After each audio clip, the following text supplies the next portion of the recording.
हिंदू धर्म को सबसे ज्यादा बदनाम इन्होंने किया है। भगवान राम आज रोते होंगे कि मेरे नाम का इतना मिसयूज कभी नहीं हुआ जितना इस भारतीय जनता पार्टी ने किया। भगवान, ये नकली हिंदू रोज नकली बातें कर करके हिंदुओं में डर फैलाते हैं, लेकिन हिंदू भी ये बात अब समझ रहे हैं और डरने वाले नहीं है। ब्राह्मण हूं मैं। गीता अगर इन्होंने पढ़ी होती तो गीता में इन्हें पता होता कि गीता में भगवान कृष्ण ने कहा था कि तुम में मैं हूँ, पेड़ में मैं हूँ, इसमें मैं हूँ, हर जीव में मैं हूँ।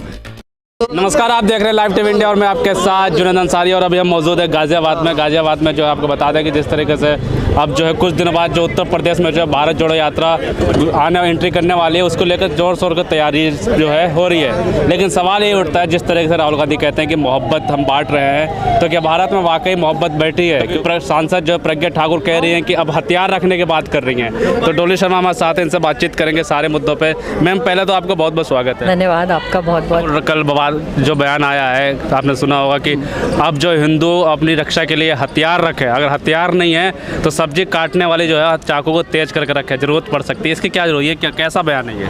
देखिए, प्रज्ञा ठाकुर को मैं समझती हूँ वो नॉन सीरियस और मैं कहती हूँ देश के लिए खतरा है। ऐसे व्यक्ति जो देश के प्यार को, सौहार्द को बिगाड़े, वो देश के लिए खतरा है। तो प्रज्ञा ठाकुर को पहले भारतीय जनता पार्टी को निकाल देना चाहिए।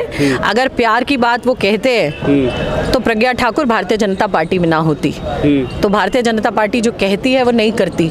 ऐसे ही प्रज्ञा ठाकुर जैसे लोगों की वजह से आज भारत जोड़ो यात्रा की जरूरत है। क्या लगता है, मोहब्बत जो है बांटने की जरूरत क्यों पड़ रही है? क्या मोहब्बत नहीं है भारत में क्या? मोहब्बत तो बहुत थी, लेकिन कुछ समय से मोहब्बत पे जो इन्होंने बार बार प्रहार किया, आज उसी कारण देश का युवा बेरोजगार घूम रहा है। महिलाओं के साथ जो अत्याचार हो रहा है वो आप जगह जगह देख रहे हो, किसी से छुपा नहीं है। आज बच्चों की फीस, बच्चों के पेंसिल रबड़ तक महंगे हो गए। सिलेंडर गैस क्या हाल है। उसके अलावा आप सब्जी, फल, दूध, दही, आटा, चीनी, चावल, सबका दाम आप देख लीजिए कहाँ पहुँच रहा है। क्या ये वही भारत है? क्या ये वही भारत है जब स्मृति ईरानी 400 रुपये का सिलेंडर लेकर सड़कों पर बैठ जाया करती थी? क्या ये वही भारत है? नहीं, ये वो भारत नहीं है। कौन सा भारत आ गया? ये वो भारत है जहाँ रोज ये लोग फूट डाल रहे हैं। फूट डालो, राजनीति करो, लोगों को बांटो और राजनीति करो। ये लोग लगातार जो कहते हैं, जैसे आप भी शर्मा हिंदू बचाने की बात करते हैं, तो क्या हिंदू वाकई खतरे में है क्या? मैं तो खतरे में नहीं हूँ। मेरे आसपास जितने लोग बैठे हैं, बहुत सारे हिंदू, कोई खतरे में नहीं है। खतरे में सिर्फ भारतीय जनता पार्टी से आज हिंदू आ गया है। क्योंकि जनता पार्टी से खतरे से बिल्कुल ये समझ नहीं रहे हैं लोग, लेकिन आज भारतीय जनता पार्टी से ही हिंदू खतरे में आ गया है। आज इतने साल सत्ता में कांग्रेस पार्टी रही, मैंने तो कभी किसी हिंदू के मन में डर नहीं देखा। ये डर भारतीय जनता पार्टी के मन में है, जिस डर को ये हिंदुओं के मन में फैला रहे हैं सत्ता के लिए। क्योंकि अगर ये डर नहीं फैलाएंगे तो सत्ता में नहीं आएंगे। तो भारतीय जनता पार्टी के हिंदू शायद डरते होंगे, कांग्रेस के हिंदू नहीं डरते। कांग्रेस के हिंदू नहीं डरते ना। और रंगों का विवाद है क्या कांग्रेस के हिंदू? भगवा रंग का बहुत बड़ा विवाद, सबसे बड़ा मुद्दा लग रहा है इसमें भगवा रंग है। देखो, हिंदुस्तान अलग अलग रंगों के फूलों का गुलदस्ता है, ठीक है। इंग्लिश में कहावत है कि rose can never be a sunflower and sunflower can never be a rose. गुलाब कभी सूरजमुखी नहीं बन सकता और सूरजमुखी कभी गुलाब नहीं बन सकता। हर फूल की अपनी महत्वता है, तो इसी तरह हर रंग का अपना महत्व है। हर रंग इस भारत को मिलकर बनाते हैं। हमारे भारत के झंडे में तिरंगा 3 रंग है और तीनों रंगों का अलग अलग महत्व है। तो ये जो मैंने हमेशा से आपसे, जैसे अभी पहले भी कहा, ये सिर्फ फूट डालो, राजनीति करो, बांटो, राजनीति करो, यही सिर्फ लेकर भारतीय जनता पार्टी चल रही है। और ये ज्यादा दिन चलने वाला नहीं है। बौखला गए हैं लाखों की भीड़ देखकर राहुल गांधी जी के पीछे जो चल रही है। एक व्यक्ति इतनी ठंड में 4 डिग्री टेम्परेचर में टी-शर्ट में चल रहा है, उस चीज को देखकर ये बौखला गए हैं। और बौखला के न जाने अनर्गल क्या क्या रोज बोलते हैं, लेकिन हमारे नेता इस हौसले से चल रहे हैं। भगवान का मैं कहती हूँ उनके ऊपर कृपा है, आशीर्वाद है, एक शक्ति उनके साथ चल रही है कि वो लगातार बिना डरे, बिना रुके, बिना थके भारत जोड़ो यात्रा हजारों 2800 किलोमीटर 2800 किलोमीटर से ऊपर चल चुकी है भारत जोड़ो यात्रा, और कन्याकुमारी से कश्मीर तक जाएगी, लगातार जाएगी। और ये तिरंगा श्रीनगर में जाकर राहुल गांधी जी लहराएंगे।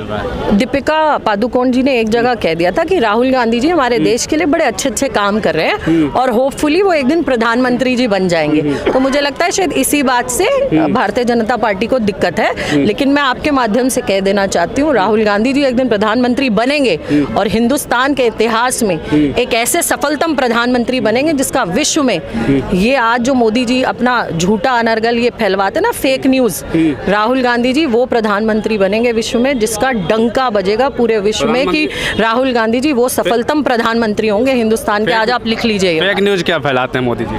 अरे आप ये देखो, हम बेरोजगारी में नंबर 1 हो रहे हैं, भूखमरी में हम पाकिस्तान, बांग्लादेश, नेपाल से भी पीछे आ रहे हैं। हमारे यहाँ 46 साल में सबसे ज्यादा बेरोजगारी है। तो बचा रहे हैं ना ये लोग। अब हाँ, रंग तो बचा रहे हैं ना, हिंदू धर्म को तो बचा रहे हैं ना। हिंदू धर्म को सबसे ज्यादा खतरा इन्हीं से है, इन्हीं से खतरा है। हिंदू धर्म को सबसे ज्यादा बदनाम इन्होंने किया है। भगवान राम आज रोते होंगे कि मेरे नाम का इतना मिसयूज कभी नहीं हुआ जितना इस भारतीय जनता पार्टी ने किया। भगवान राम हमारे भी हैं, हम सबके हैं। भगवान राम आप में भी है, हम में भी है, सब में है, सिर्फ इनमें नहीं है। गीता अगर इन्होंने पढ़ी होती तो गीता में इन्हें पता होता कि गीता में भगवान कृष्ण ने कहा था कि तुम में मैं हूँ, पेड़ में मैं हूँ, इसमें मैं हूँ, हर जीव में मैं हूँ।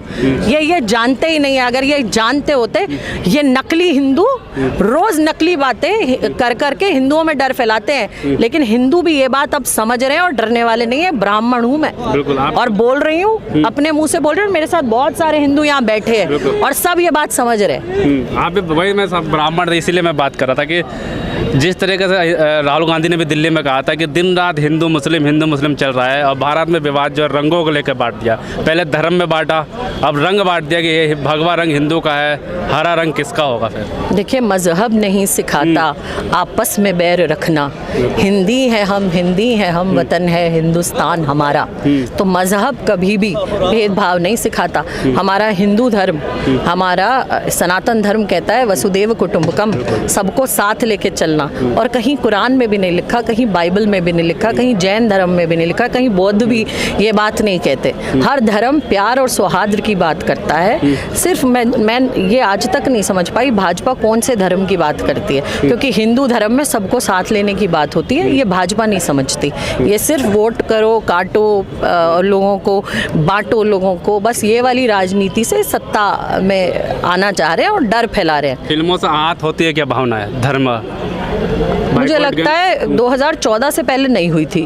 2014 के बाद हर चीज से आहत होने लगी है भावनाएं, और वो भावनाएं सिर्फ भारतीय जनता पार्टी के लोगों की, इनके आईटी सेल की, इनके ही कुछ लोगों की भावनाएं आहत होती हैं। बाकी पूरा देश प्यार से सौहार्द से रहता है। अभी भी राहुल गांधी जी ने कहा कि मैं कन्याकुमारी से यहाँ तक लाखों लोगों से मिला, लोगों में ऐसी भावना नहीं है। ये पैदा की जाए।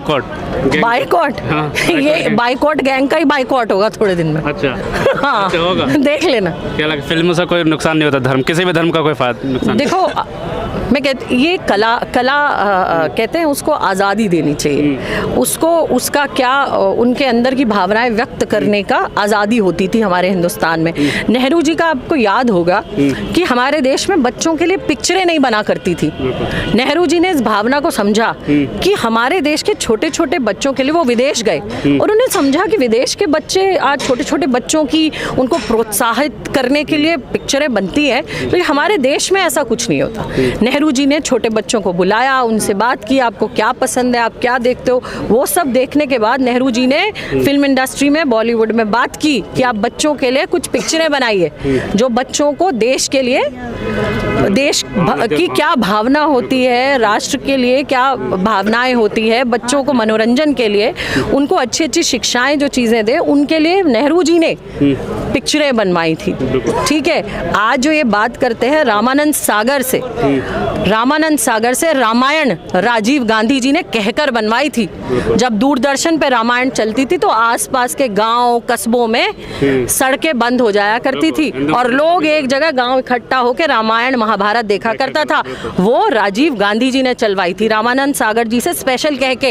ये शायद ये नकली भाजपाई हिंदू नहीं जानते, लेकिन हम जानते हैं। चलिए लास्ट में बात कर रहे हैं आप, जिससे राजनीति हो रही है, राजनीति में भगवान को लाना कितना सही है? देखिए, भगवान तो सबके हैं, भगवान सबके हैं, और भगवान भी आज ये रोते होंगे जिस तरीके से भगवान का राजनीतिकरण ये भारतीय जनता पार्टी कर रही है। भगवान सबके हैं, ईश्वर कण कण में है, आप में है, हम में है, पेड़ में है, पक्षी में है, सब चीज़ में है।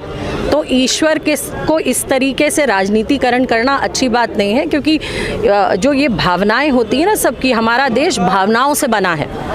हिंदुस्तान के लोग इमोशनल होते हैं, भावनात्मक होते हैं, और भारतीय जनता पार्टी इन भावनाओं से खेलना चाह रही है, क्योंकि वो हिंदुस्तान की जनता को जानती है कि हिंदुस्तान की जनता भावुक है। आप लोग कांग्रेस भी तो यही बोल रही है कि राहुल गांधी जी राम जी हैं और उनके राहुल गांधी जी तपस्या कर रहे हैं, भगवान राम को पूजते हैं, वो भगवान शंकर उनके आराध्य हैं। मानसरोवर यात्रा उन्होंने पैदल की, केदारनाथ यात्रा उन्होंने पैदल की। मुझे एक नेता बता दो भारतीय जनता पार्टी का जो मानसरोवर यात्रा पैदल करके आया हो, नाम बता दो आप। है नहीं, ये नकली है, रोज नकली बातें करते हैं, और ये इन बातों से काम चलने वाला नहीं है। वैष्णो देवी पैदल गए, अरे ये बताएंगे, इनसे पूछ के बताएंगे। आज 2800 किलोमीटर से ज्यादा वो व्यक्ति चल चुका है। आप मुझे देश के इतिहास में बता दीजिए, गांधी जी के बाद इतनी बड़ी यात्रा किसी है भारतीय जनता पार्टी के नेता में दम तो करके दिखा दे। अरे अपने घर से ये लोग 10 किलोमीटर पैदल चल के नहीं दिखा सकते। ये रोज हमारे नेता पर टिप्पणी करते हैं, हमारे नेता के पासंग भी नहीं है ये लोग। वो तो ये कहते हैं बीजेपी वाले कि पहले कांग्रेस अपना परिवार जोड़ ले। कांग्रेस का परिवार जुड़ा हुआ है, और जब कांग्रेस का परिवार समुद्र है, जब परिवार बहुत बड़ा होता है और हर परिवार में 4 बर्तन होते हैं तो खटकते हैं, लेकिन अंततः परिवार एक होता है, साथ मिलके सब चलते हैं। और भारत जोड़ो यात्रा का ये सैलाब लाखों लोगों का आप सब देख रहे हैं, ये कांग्रेस का परिवार है, कांग्रेस की ताकत है, और हिंदुस्तान की जनता का प्यार है हमारे नेता के साथ, जो लाखों की भीड़ राहुल गांधी जी के साथ लगातार चल रही है। लास्ट में फिल्मों का विरोध कांग्रेस तो नहीं कर रही है ना, बाइकआउट पठान का? देखिए, कांग्रेस ने हमेशा से लोकतंत्र को पहले रखा है और सबको अभिव्यक्ति की आज़ादी दी है। ये कांग्रेस का इतिहास है और हमेशा से रहा है और हमेशा आगे भी रहेगा। कांग्रेस लोकतंत्र को बचाने की लड़ाई आज लड़ रही है। अगर इस देश में कोई लोकतंत्र को बचाने की लड़ाई लड़ रहा है तो वो कांग्रेस पार्टी। वो भारत है जहां रोज ये लोग फूट डाल रहे हैं। फूट डालो, राजनीति करो, लोगों को बांटो और राजनीति करो। राहुल गांधी जी एक प्रण लेकर, एक तपस्या को लेकर निकले हैं कन्याकुमारी से, और आज हमारा सौभाग्य है कि 3 जनवरी को राहुल गांधी जी गाजियाबाद की ज़मीन पर कदम रख रहे हैं। राहुल गांधी जी भारत जोड़ो यात्रा को लेकर गाजियाबाद आ रहे हैं, उत्तर प्रदेश आ रहे हैं। ये हम सब का, गाजियाबाद वालों का सौभाग्य है कि हमें इस ऐतिहासिक भारत जोड़ो यात्रा का हिस्सा बनने का मौका मिला। लग रहा है कि नफरत ज़्यादा होगी भारत में। देखिए, हमारे नेता ने सबसे पहले कहा कि इस नफरत के बाजार में प्यार की दुकान खोल रहा हूँ। तो यही प्यार की दुकान, प्यार बांटते नहीं, आप देखिए लाखों की भीड़। भारतीय जनता पार्टी ने कहा था कि ये दक्षिण भारत में सिर्फ भीड़ दिखेगी। मध्य प्रदेश में क्या हाल हुआ, राजस्थान में क्या हाल हुआ, हरियाणा में क्या हाल हुआ, दिल्ली में क्या हाल हुआ। आज भारतीय जनता पार्टी पचा नहीं रही है, पचा नहीं पा रही है इस भीड़ को। राहुल गांधी जी के प्रति जनता के, देश की जनता के प्यार को पचा नहीं रही है और उल्टी सीधी अनर्गल बातें निकाल कर रहा रही है। लेकिन हमारे नेता ने एक बात कही है, डरो मत, और हम सब डरते नहीं हैं। बहुत बहुत शुक्रिया आपका। बिल्कुल साफ तौर पे बातचीत करी, और जैसे राहुल गांधी ने कहा था कि नफरत की बाजार में मोहब्बत की दुकान लेके मैं चला हूँ, और साफ तौर पे जिस तरीके से विवाद, बड़े बड़े जो मुद्दे बनाए जा रहे हैं असल मुद्दों को छुपाने के लिए, चाहे वो चाइना की बात हो, चाहे वो बेरोजगारी की बात हो, चाहे वो महंगाई की बात हो, इन सबको छुपाने के लिए कहीं ना कहीं जो सत्ताधारी पार्टी है भारतीय जनता पार्टी, वो कभी फिल्मों का सहारा ले रही है, कभी रंग का सहारा ले रही है, कभी धर्म का सहारा ले रही है। लेकिन जिस तरीके से यात्रा चल रही है और जनता जाग रही है, तो आने वाले वक्त में लग रहा है कि जनता जो है अब धर्म में फंसने वाली नहीं है। लेकिन क्या होगा ये तो आने वाला वक्त